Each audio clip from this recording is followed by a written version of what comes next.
It should have. Okay. Okay, well, hello, everybody. I'm sorry I have a very grainy screen. I don't know how to change that. So I originally was at Kol Nefesh Masorti Shul for quite a long time, and I was on the green team there. And now I've moved to New North London with my family. And I have done Wefil as an enterprise since around 2019, October 2019. And the journey to Wefil was about kind of buying less plastic with less plastic, but also buying so that things were more sustainable. So Wefil has become an online business. So it's an online shop. It's Wefil with 1L.shop. And basically people make their orders online. And when they do that, they try and manage the sizes that I offer, because I'm trying to sort of work out what sort of sizes people want, and they can multiply it. So they can buy in bulk. And they are buying with us partly because they are getting a huge amount less plastic. Some of the things I get have to have plastic at the moment still, because it's the way that keeps them fresh, like dried fruit and snacks that have a flavor, just difficult. But I use a first mile system. So all the plastic that I get, and from all my customers as well, all soft, flexible plastics, I would send to First Mile, who are a great scheme, and I can put a link to that later. So people come to me so that they can reduce the amount of plastic, but I also think they come to me for two other reasons. They come to Wefil because a lot of the products we have researched for a year before we started, and we try and buy as sustainably as possible. So we have some local suppliers, and with the prices of things going up, people that are growing foods in the UK, you're going to be not incurring these extra expenses because they don't have the tax, and hopefully they're not having more difficulty growing them. So the sustainability of the foods, and I'm talking about foods at the moment, is really a high priority.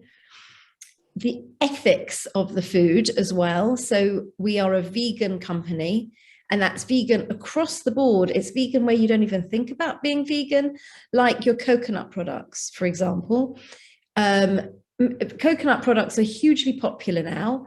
And because they're so popular, humans are much less efficient at getting coconuts from trees than monkeys. And it's not just that they're sending monkeys up, they're chaining them up to just go up and down all day on chains. So being vegan around the coconut products that obviously are vegan, but if you're using them that have been sourced by chained monkeys, then it stops being vegan. So there's the ethics on that, the ethics on, I sell cashew nuts. Nuts are a big issue because of the water that they use up. So the things that I sell are peanuts, because they're actually quite sustainable in the way they grow. And they come from Egypt, so it's not quite as far as some. I get ground almonds from Spain, because it's much better to get them from Spain and they're organic, so they're not using pesticides, which use huge amounts for almonds. And Spain, so they're not causing all the water issues in California. And cashew nuts, because they have a toxic liquid between the nut and the shell. And the people that shell them for us, because we never get them in a shell, are calcifying their hands. They're burning their hands as they do it. So I use a company called Fatima Exports. And in lots of refill shops, you will find cashew nuts sold by them. They're organic and they're ethical and they're sustainable, and they are ethical because the people working for them don't just get gloves and don't just get more time to peel and don't just get more money, but they live it better, they have holidays, they have education, they're a really great company. So I didn't sell cashew nuts until I found them.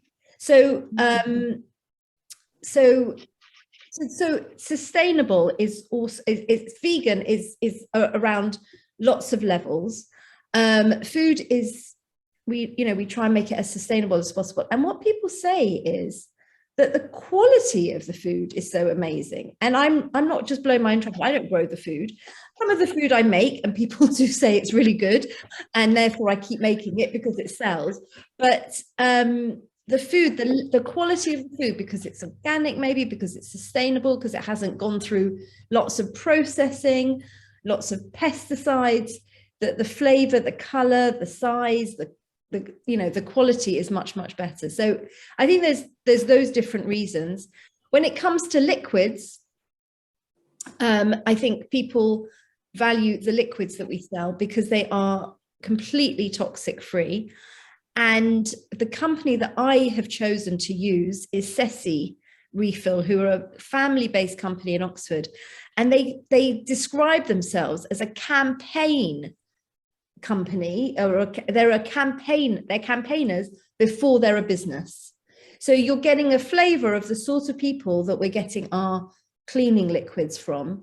And we don't just get our cleaning liquids from, we get amazing organic Greek olive oil straight from the farmer from them. We get sunflower oil from Italy from them. We get Dorset sea salt from them. And it's all so besides them being toxic free and the liquids work, everything that they give us, that they sell us, all goes back. The empty containers all go back.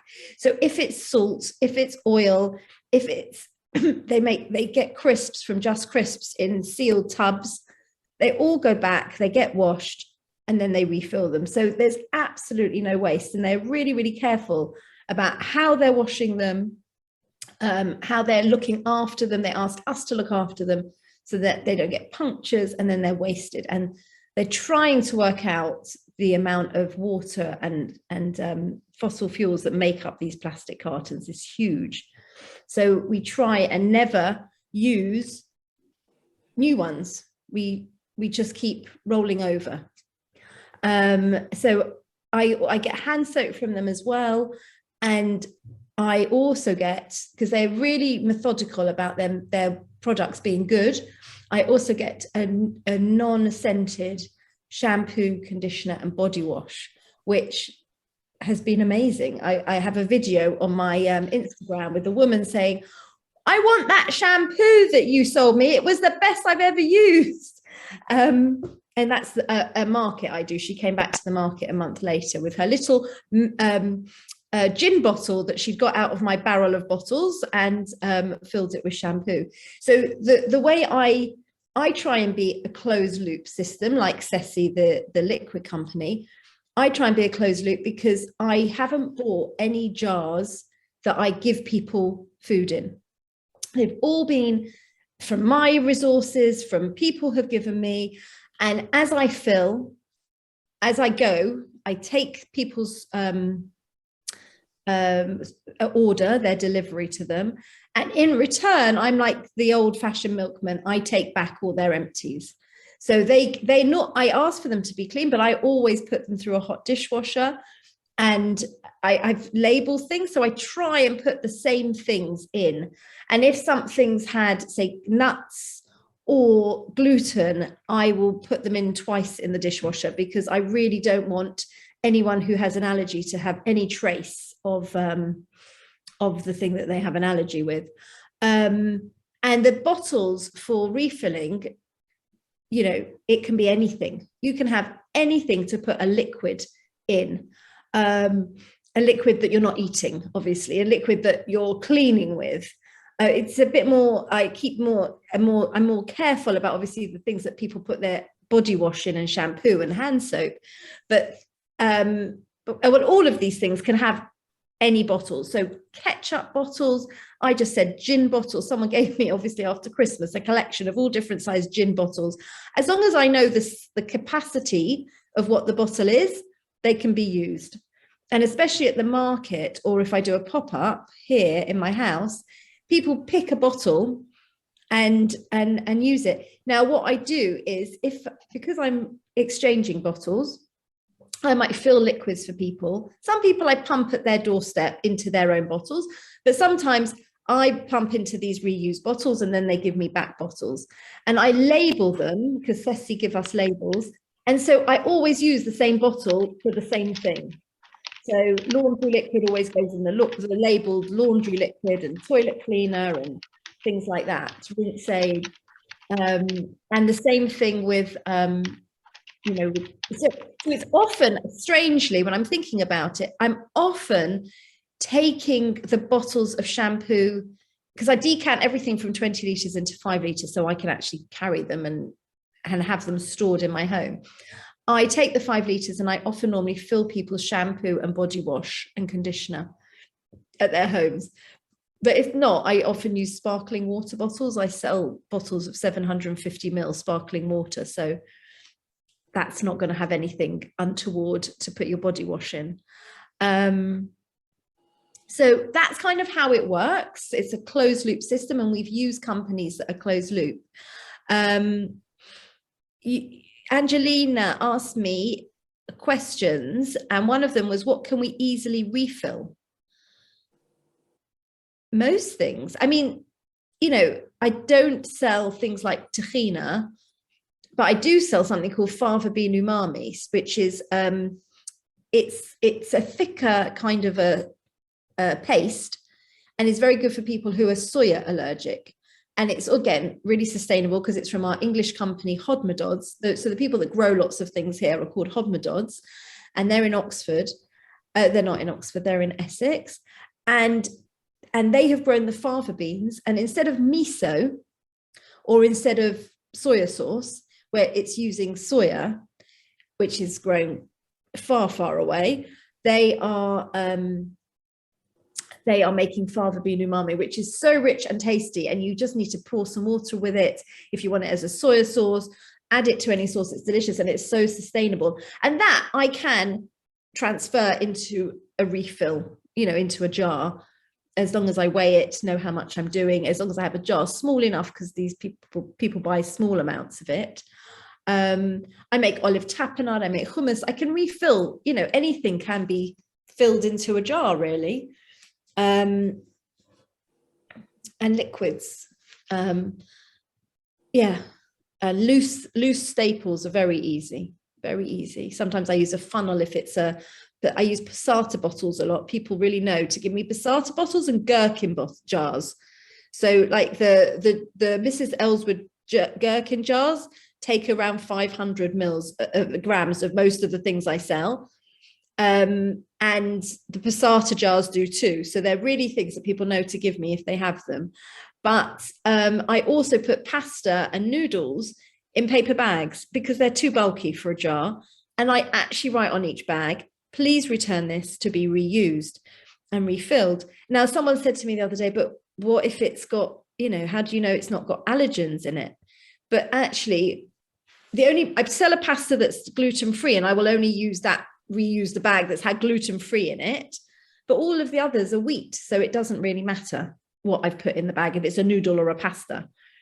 I started selling noodles, thin noodles and thicker noodles, because they literally come in a massive box, and though they probably come from far away, it just means that people have a choice to never have to buy noodles in a plastic bag. And I'm they're very, very popular. I haven't sold them for that long, but I think I'm on my 3rd or 4th round of boxes, and they're huge. They're like 17 kilos. I do some waste products. So I sell a sunflower seed mince, which would be otherwise a waste product. It's what your sunflower oil has come out of the seed, and it's what's left. And it's literally dried, it's organic, there's nothing else in it, no other products. It lasts for a really long time, and it makes a really great mince. So if any schools are wanting to get more sustainable in their cooking, you get a bag of this. It comes in like 10-kilo bags, and it's light as anything. So it's a big bag, it will go far. It's a really great way to make a good lunch. If it's a bolognese, if it's a chili, if it's thrown in a lasagna, if you make burgers out of it, it's great. I sell a magnetic charger a wireless magnetic charger. I haven't brought any. I sometimes do this talk in my office, but it's so cold because I can't put the heating on in there. I just couldn't do it. So I haven't actually brought anything to show you, but it's a really fantastic magnetic charger that's made in Brighton by someone who is using waste products and a waste plastic, and she's made this charger, and it's fantastic. And at the end of its life, you will send it back. Unlike an Apple charger, they don't want them back. You can send this back, and I think it's a she will make more products. And I have a company that's a really ethical company that everything I buy from them, we know who's made it, what their living conditions are, how much money they get, what they do outside of that, and what you do with this product at the end of its life. So for example, they sell can't remember what they sell me. Well, they sell me the magnetic charger. That's one of the things they sell. Konjac sponge. So that's something you can cleanse your face with, and it disintegrates. It slowly gets smaller, and when it's small enough, and it starts to fall apart, you can't use it anymore, and you just throw it in the compost, or even just throw it in the garden, and it will disintegrate. I just saw on Instagram things that you can compost today that you didn't think you could compost. Cotton wool buds, if they've got a wooden stick, not a plastic stick, you can throw them in the compost. Tissues, they can go in the compost, because none of these things can really go in recycling. You actually can compost them. So yeah, so that's really, it's interesting. Don't know how to send things on the chat, but I can forward it to Angie. Yeah. Thanks very much, Nikki. So when we send our update out to everyone, we'll include in any details people are asking today. Right, let me make a note of all the things that I just said I'd share with you. Sure. And we'll also include how to contact Nikki, for example, if some of your community or your team are unable to make it tonight, or maybe you think it's good for Nikki to speak in your community, then we'll include that as well. So I'm just trying to look here for the first question, and I have from Rabbi Mark, if I can invite Rabbi Mark to ask the question and unmute. Hi, thank you, Nikki. Really inspiring what you're speaking about, and it's great. And wish you luck. My question is about the research behind what you're doing. So, for example, I've never heard about the issue around animal cruelty and coconuts. How do you find these things out? How do you then find a company that's going to deal with the issue as a supplier? And I think that, that's partly as a question for us as a synagogue, but also when we're thinking about kind of lifestyle issues for members of the community, how you pass these things on. Where do you find out your information? Thank you. That's a great question. So I found out about the chained monkeys because I was going through the CESI, the cleaning product company. That I said they were a campaign company before a business. So they put about the chained monkeys, and they don't actually sell any coconut products. So it's not really helping them. It was just to let people know. And that's how I first found out about it. And then you have to look at every product that you want that's coconut and find out where the coconuts came from. So Faith in Nature, I sell their products, and I didn't know the coconut was very popular, but I didn't know I didn't find a way to ask them and them answer me where the coconuts were coming from. And it's only when I actually asked Infinity, my supplier for lots of things, do you know about where their coconuts come from? And they got they asked the question and they got the answer that they're not chained monkeys. So on my next order, when I've, I don't want to waste products. So when I've finished one of the types of shampoo that is the same type of shampoo like for dry hair, I will get the coconut. Thank you. Thank you very much. The next question was from Andrea, my colleague, and I'm going to invite Andrea now to ask the question.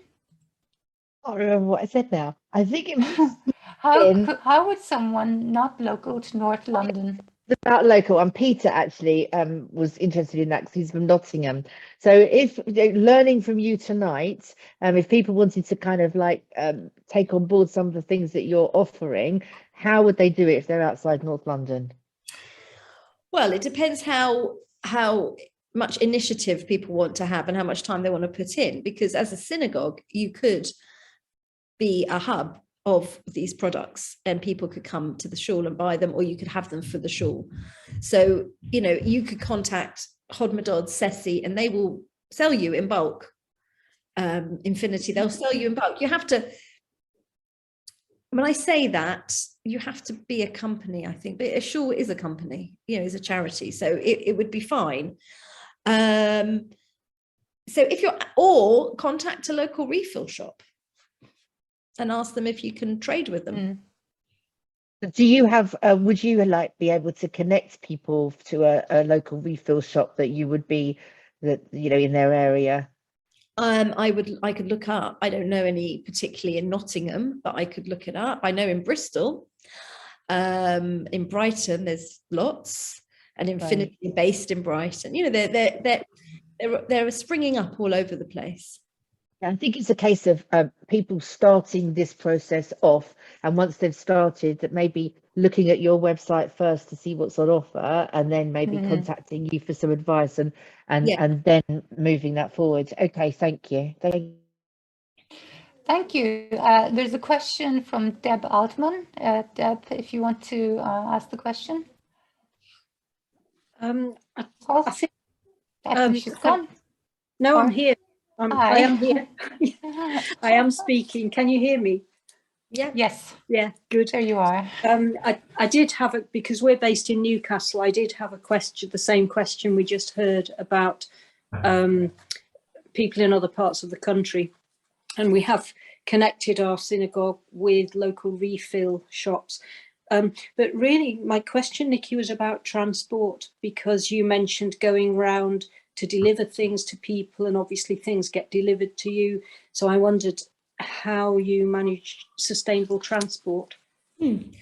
Well, I have a little hybrid car. I have a Yaris, and I use that to go to the market. It fills up, and I take my deliveries in them. We were thinking of getting an electric car, but my husband was really against it. He said, well, what happens to this car? Because it's as sustainable as electric cars are. It's not sustainable to then get rid of a car, so you make another car and use all the resources to make the electric car. And of course, the electric car is still running on fossil fuels. It's not polluting, but where's the electricity coming from? We're not all sustainable electricity yet. So we're sticking with the hybrid car. So what? I think have an electric van. Some of the companies, DPD, who have electric vans. Yeah. Yeah. Thank you. I might be getting an assistant from through the Kickstart program, and then we might use bikes. Oh. But I was wondering about using bikes. I'm not fit enough. But even using electric bikes would use less than your diesel fuels. Yes. I'm not able to. She's 24. She'd be happy to. Yeah. I mean, there's all sorts of fantastic technology with sort of tricycles and carriers, and but they're very, very heavy. They're very heavy to manipulate. And if I've got lots of heavy things, then I've had friends who have sold their car and they bought a big electric bike for cargo with their for their baby sitting in it. And I was going to borrow it to try it out. And they said, you know, and they're much bigger than me. And they said they find it really heavy. It's really hard to manipulate. So I thought about it and I thought, well, I can't do that. Okay. Thanks very much, Deb. Thank you. And I have a question from Juliet Hooker. And let me just hop her on now. Julia, I invite you to ask the question.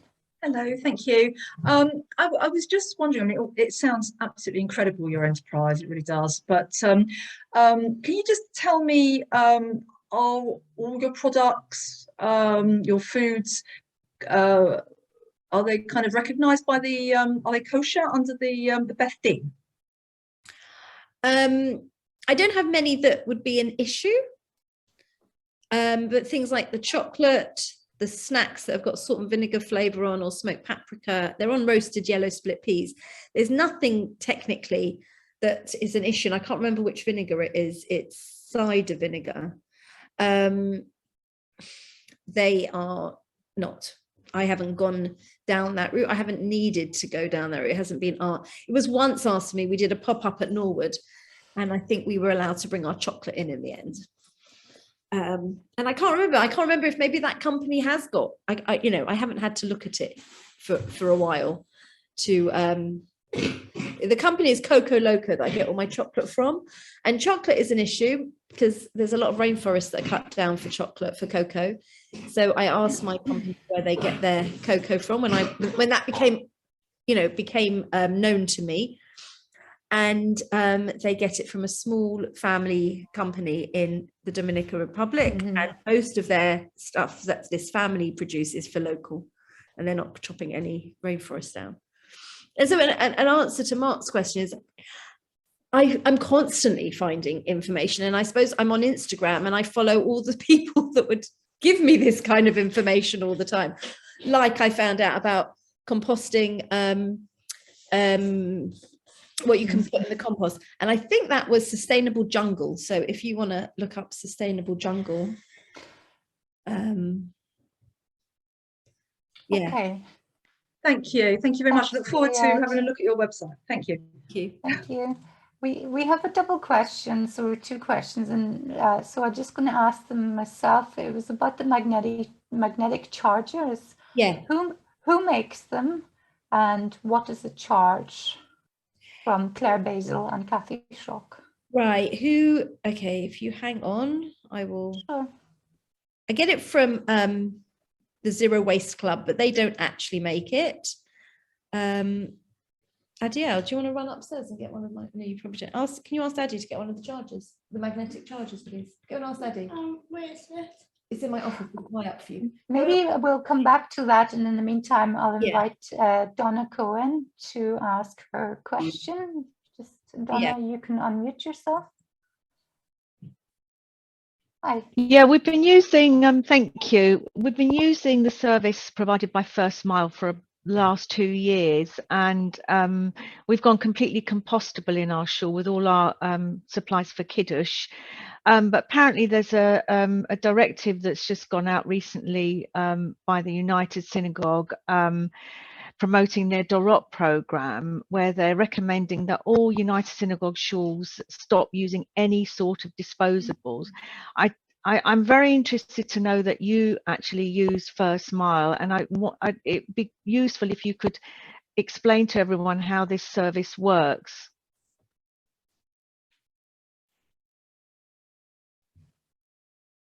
Nikki, you're on mute. Sorry. Hi. Sorry. Right. So the service works where you choose what bag you want from them. They have a huge selection.